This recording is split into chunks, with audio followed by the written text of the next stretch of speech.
Bonjour à tous et bienvenue à Catch Club. On se retrouve pour les news et pour info, ça fait environ 2 semaines que je n'ai pas pu sortir de vidéo news. Donc on a beaucoup de sujets à aborder. On va démarrer avec une partie brève AEW et ensuite on enchaîne avec les news WWE et on parlera notamment de John Cena, de CM Punk ou encore du chef tribal Roman Reigns. Donc c'est parti, on démarre avec quelques brèves AEW et on va parler signature, blessure et également retraite.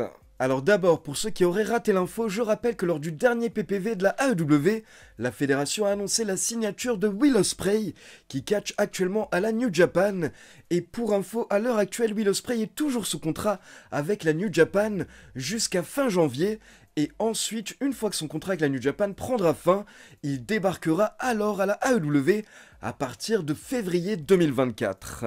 Et d'après les infos que nous avons actuellement, Will Ospreay a signé un contrat de plusieurs années avec la AEW, et le gros avantage pour Will Ospreay, c'est qu'il ne va pas déménager, il va rester vivre en Angleterre, et donc il se déplacera pour les shows de la AEW quand la fédération aura besoin de lui. On enchaîne avec un départ car il y a quelques jours nous avons QT Marshall qui a annoncé qu'il a présenté sa démission à la AEW. Alors pour rappel, QT Marshall est un catcheur à la AEW, mais c'est également un officiel qui est considéré comme l'un des bras droits de Tony Khan et qui est considéré comme quelqu'un de très pro en coulisses et de très utile au niveau de la préparation des shows hebdomadaires. Mais d'après les médias américains, QT Marshall n'était plus totalement en accord avec la direction actuelle de la AEW et à côté de ça, encore une fois d'après les médias américains, QT Marshall aurait de grandes ambitions par rapport à sa carrière in-ring, et donc il souhaiterait catcher plus souvent, il aimerait avoir plus d'opportunités dans le ring, et ce serait notamment pour cette raison qu'il quitte la AEW. Et d'après les dernières rumeurs, il y a déjà plusieurs fédérations qui seraient très intéressées par QT Marshall, notamment en tant qu'officiel, et parmi ces fédérations, il y aurait notamment Impact Wrestling, la MLW, et également apparemment la WWE. En tout cas, il y aurait des personnes en coulisses à la WWE qui pousseraient pour que la fédération recrute QT Marshall. On continue avec une mise à jour par rapport aux membres du Bang Bang Gang, Juice Robinson, car pour ceux qui suivent la AEW, vous vous êtes sûrement rendu compte que Juice Robinson n'a plus catché depuis le 1er novembre dernier. Et bien pour info, Fightful nous a informé que Juice Robinson est actuellement blessé au niveau du dos, et donc il va devoir se faire opérer. Fightful précise que nous n'avons aucun détail par rapport à la gravité de la blessure de Juice Robinson, mais dans tous les cas, nous ne devrions plus le revoir dans les rings avant 2024. On continue avec une info et une rumeur par rapport au champion AEW MJF. Alors d'abord, il faut savoir que lors de AEW Full Gear, MJF affrontait Jay White et pendant le match, MJF s'est blessé 2 fois, donc suite au match, MJF souffrait d'une luxation de la hanche et également d'une déchirure du labrum. Mais d'après le Wrestling Observer, MJF a décidé de ne pas se faire opérer, car s'il se fait opérer, il devra être absent des rings pendant environ 2 mois. Et à la place, MJF aurait choisi l'option d'un traitement à base de cellules souches, et de cette manière, MJF sera tout de même disponible à la fin du mois pour affronter Samoa Joe lors du PPV World's End. Et donc toujours, par rapport à MJF, on continue avec une rumeur car pour rappel, le contrat de MJF avec la AEW est censé prendre fin en janvier 2024. Ça fait des mois que MJF en parle et MJF nous rappelle qu'en janvier 2024, il sera agent libre et qu'à ce moment-là, il signera là où on lui donnera le plus d'argent. Ce qui fait que beaucoup de personnes espèrent que MJF signera à la WWE l'année prochaine. Mais pour info, ces dernières semaines, nous avons une rumeur qui a été lancée par le média américain House of Wrestling, et d'après ce média, apparemment MJF aurait potentiellement déjà re-signé avec la AEW secrètement. Donc d'après le média House of Wrestling, il ne devrait pas y avoir de guerre ou d'enchère entre la AEW et la WWE l'année prochaine pour MJF, car il aurait tout simplement déjà re-signé avec la AEW. En fait, il y aurait eu un deal secret en coulisses entre MJF et Tony Khan afin que personne ne soit au courant. Et donc ce serait pour cette raison que depuis quelques semaines, MJF n'évoque plus son futur statut d'agent libre, car il sait très bien qu'en fait il a déjà re-signé. Mais comme je vous l'ai dit, pour le moment c'est une rumeur et ça n'a pas été confirmé. Donc on aura sûrement plus d'informations en janvier 2024. On enchaîne avec quelques infos par rapport à Bryan Danielson. Donc d'abord, comme vous le savez, Bryan Danielson a récemment annoncé que l'année qui vient est sa dernière année en tant que catcheur à temps plein et que derrière, on le verra beaucoup moins souvent sur les rings. Maintenant, pour ceux qui se demandent quand est-ce que le run de Danielson à temps plein va prendre fin, eh bien ce run pourrait prendre fin lors de All In 2024, car pour info, il y a quelques jours, Tony Khan a effectué une interview dans laquelle il a expliqué que 3 ans avant All In 2024, quasiment jour pour jour, Danielson lui avait fait une promesse, c'était de catcher à la AEW à temps plein pendant 3 ans. Donc lors de All In 2024, Danielson va honorer sa promesse, ça fera 3 ans qu'il aura fait cette promesse à Tony Khan. Et apparemment, d'après les médias américains, ce sera sûrement après ce pay-per-view que Danielson va changer son emploi du temps et qu'il deviendra donc un catcheur à temps partiel. Et à côté de ça, petite anecdote par rapport à Bryan Danielson, alors comme vous le savez, il y a quelques mois, CM Punk a été viré par la AEW suite à une enquête d'un comité interne de la AEW. Et bien pour info, Fightful nous a récemment informé que Bryan Danielson faisait partie du comité qui a enquêté sur CM Punk. Et donc Bryan Danielson faisait partie des personnes qui ont décidé que CM Punk devait être viré par la AEW. Et apparemment, d'après Fightful, Bryan Danielson était même à la tête de ce comité. Et donc bien entendu, cette info a étonné beaucoup de fans car pour rappel, CM Punk et Bryan Danielson sont de bons amis, ils sont assez proches en dehors des rings. Mais pour info, Danielson a commenté cette news ces derniers jours et donc il a confirmé qu'il faisait bien partie du comité qui a licencié CM Punk et que ça a été une décision très difficile pour lui et pour le comité, mais par contre il a précisé qu'il n'était pas à la tête du comité, il faisait simplement partie du comité avec plusieurs autres membres de la AEW, notamment des avocats. Donc c'est simplement pour souligner l'importance que prend Danielson à la AEW, et pour rappel, il y a quelques jours, Tony Khan a déclaré que si jamais un jour il lui arrive quelque chose, alors Tony Khan a prévenu son papa qu'il souhaite qu'on confie les rênes de la AEW à Bryan Danielson. Donc ça vous montre à quel point Tony Khan fait confiance à Danielson. On passe aux news WWE et on va démarrer avec une mise à jour par rapport à John Cena, car il y a 3 semaines je vous avais expliqué que John Cena nous avait informé qu'il s'était fait opérer à un bras, et John Cena nous avait également informé qu'il va devoir se faire opérer à l'autre bras prochainement. Et donc la première opération avait eu lieu le 10 novembre et quelques jours plus tard, le 21 novembre 2023, John Cena a posté un nouveau message sur ses réseaux où il a déclaré qu'il s'est fait opérer à l'autre bras.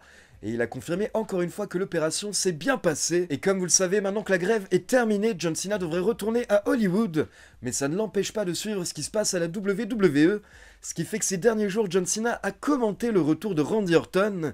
Et John Cena a déclaré que c'est absolument incroyable de voir Randy Orton continuer à exceller après une telle carrière.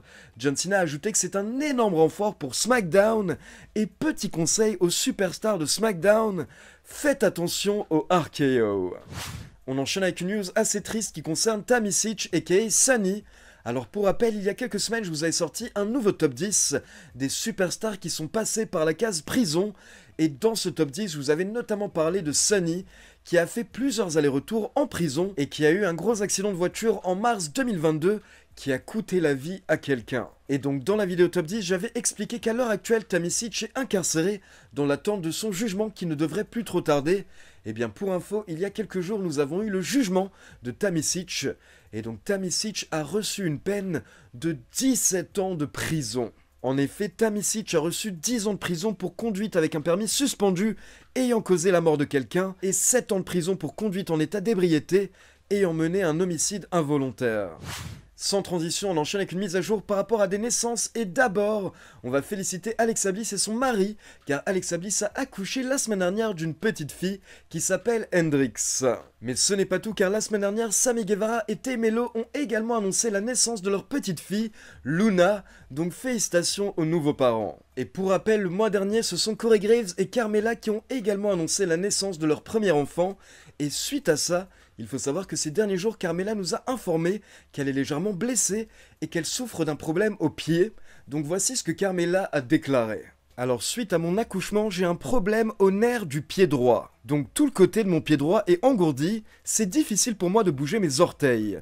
Je ne peux plus vraiment bouger mon pied, ce qui fait que c'est difficile pour moi de pouvoir marcher. Et au départ, je ne comprenais pas, je ne savais pas ce qui se passait, mais mon médecin m'a expliqué que c'est l'une des conséquences potentielles de l'accouchement, mais normalement, le problème devrait se résoudre d'ici quelques semaines. Donc on va voir ce que ça donne et on croise les doigts. Donc bien entendu, on souhaite un bon rétablissement à Carmella et on espère que son problème va totalement se régler. On continue avec une petite mise à jour par rapport à Jade Cargill car je reçois énormément de messages de la part de fans qui me demandent mais où est passé Jade Cargill et pourquoi est-ce que la WWE attend tellement de temps avant de la faire démarrer sur les rings. Alors pour info, à l'heure actuelle, Jade Cargill s'entraîne toujours au Performance Center de la WWE 1 à 2 jours par semaine. Et pour rappel, lors de la conférence de presse des Survivor Series, Triple H a précisé qu'il ne faut pas s'inquiéter pour Jade Cargill, car bien entendu la WWE a de gros plans pour elle, mais ils attendent simplement le bon moment pour la faire démarrer. Et je rappelle que ce n'est pas quelque chose d'étonnant ou quelque chose de nouveau pour la WWE. On a eu des cas similaires ces derniers mois. Par exemple, quand Chelsea Green a effectué son retour à la télévision, il faut savoir que ça faisait déjà plusieurs mois qu'elle avait re-signé avec la WWE, mais la fédération attendait simplement le bon moment pour la refaire démarrer. Et plus récemment, c'était pareil pour Carlito. Il avait bien re-signé avec la WWE, mais la fédération a attendu plusieurs semaines avant de le ramener à la télévision à temps plein. Et donc les médias américains précisent qu'il ne faut vraiment pas s'inquiéter pour Jade Cargill, et même au contraire, la WWE a beaucoup d'espoir en Jade Cargill, et c'est pour cette raison qu'ils attendent le bon moment. Ils ne veulent surtout pas se presser et la ramener trop tôt sans avoir de bons plans pour elle. On enchaîne avec une mise à jour par rapport aux rumeurs autour de CM Punk, et au passage ça va nous permettre d'évoquer les cas de McIntyre et de Seth Rollins. Donc d'abord pour rappel, le week-end dernier, CM Punk a effectué son retour lors des Survivor Series, et son retour a mené à des réactions, notamment au niveau de McIntyre et de Seth Rollins. Donc d'abord pour rappel, McIntyre a quitté l'arène après les Survivor Series, et d'après les médias américains, il était mécontent. Alors pour info, maintenant qu'on est 7 jours plus tard, les médias américains pensent toujours que par rapport à McIntyre, ce n'était pas un work, et que McIntyre était réellement mécontent à la fin des Survivor Series, mais apparemment d'après les médias américains, ce n'était pas uniquement à cause du retour de CM Punk, et surtout d'après les médias américains, la nouvelle mise à jour, c'est qu'au final, le souci de McIntyre n'était pas énorme, il n'y a pas eu de grosses embrouilles, McIntyre était de retour au travail dès le lendemain, et donc apparemment la situation a été arrangée entre la WWE et McIntyre, ce n'était pas un conflit majeur. Mais à côté de ça, on avait également Seth Rollins qui a été filmé à la fin des Survivor Series en train de faire des fucks et en train d'insulter CM Punk quand il a effectué son retour. Et donc depuis la semaine dernière, tout le monde se demandait si c'était un work ou si c'était un shoot.